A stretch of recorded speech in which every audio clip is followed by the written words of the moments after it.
Mr. President, we exercise our right of reply to one more attempt by the leader of Pakistan to tarnish the image of this august forum by bringing in matters internal to my country and going so far as to spew falsehoods on the world stage. While such statements deserve our collective contempt and sympathy for the mindset of the person who utters falsehood repeatedly, I am taking the floor to set the record straight. Regrettably, this is not the first time the leader of Pakistan has misused platforms provided by the UN to propagate false and malicious propaganda against my country, and seeking in vain to divert the world's attention from the sad state of his country, where terrorists enjoy free pass while the lives of ordinary people, especially those belonging to the minority communities, are turned upside down.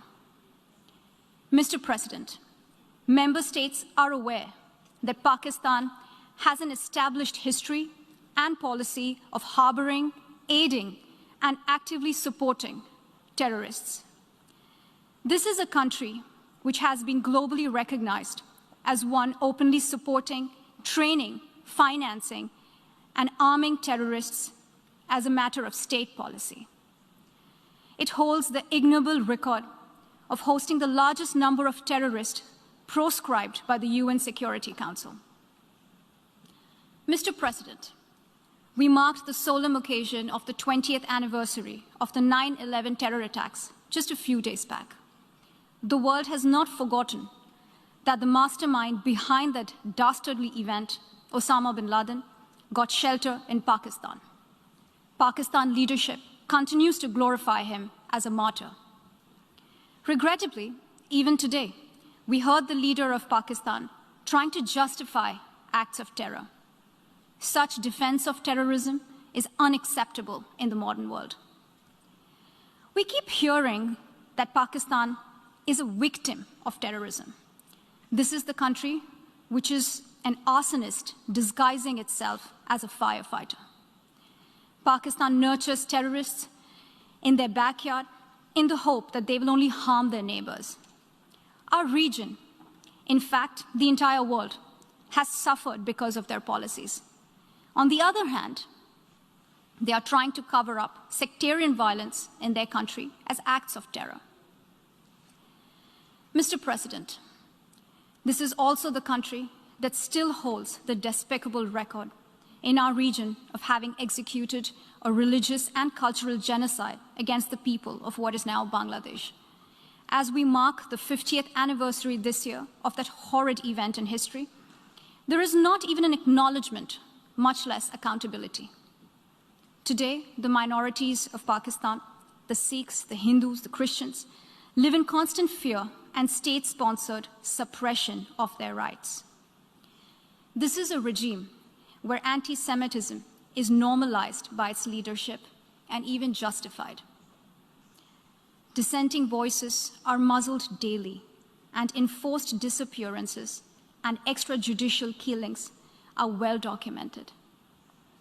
Mr. President, unlike Pakistan, India is a pluralistic democracy with a substantial population of minorities who have gone on to hold highest offices in the country, including as President, Prime Minister, Chief Justices, and Chiefs of Army Staff.